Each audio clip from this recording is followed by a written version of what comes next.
Our first question is from CC the Coins from Dirty Jersey. Jersey, what up? I have been unemployed for 2 months, meaning I am 2 months behind on every bill I have. Okay. I recently got a job and am scared because it is not as much as I was making previously. How do I gain back my financial stability without going broke again? I think there are a few issues here. Let's first talk about the job that doesn't pay as much. So it's not uncommon. It happens to people. A lot of people, you have this great job, you lose it, you see a significant loss of income.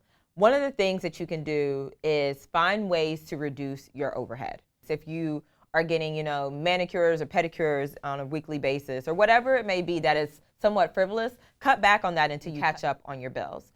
The next thing I want you to think about is bringing in more money. So just because you're not making as much in your job doesn't mean you can't make more in other ways. Often there are things that we do at our job that people are willing to pay us for outside of our job. And there are things that are non-related that you might just have an interest in that you can pick up as a side hustle. The last thing, I'm just going to come back to the overhead. Check lowermybills.com.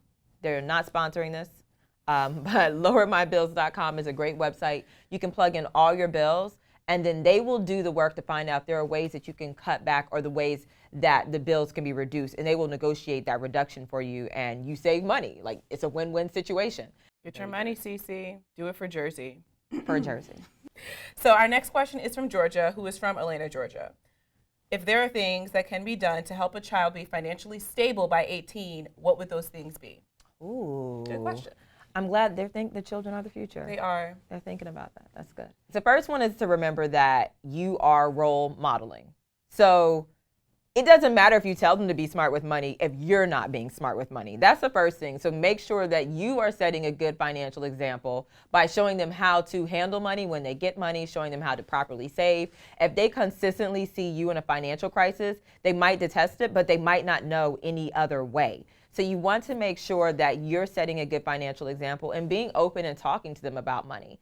I don't know if this is like a crazy story, but my dad paid child support because he's a good dad. And I went off to college and I had a conversation with my mom, like, let me get this child support money because I no longer live with you and I needed to like live at school. So she gave me that. And so I have like $450 extra from this child support money that I was just going on vacation, like doing the most, Father God. So then I graduated and my dad called me over and he was like, I'm no longer supporting you. I'm like cutting you off kind of thing.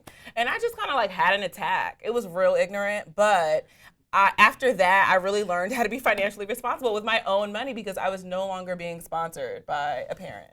So I guess the second thing is also allowing them to take responsibility and make financial decisions for themselves before they get out into the real world. But, allow them that space to make financial mistakes on their own. Support them through their mistakes and let them know, this is a mistake, but when you're ready to get back on track, I will help you. So that concludes this week's Talk Money with Tonya. I'm Tonya. You can find me at MyFabFinance on all social media networks. Make sure you submit your questions on Twitter, Instagram, Facebook, wherever you can find me. Submit a question.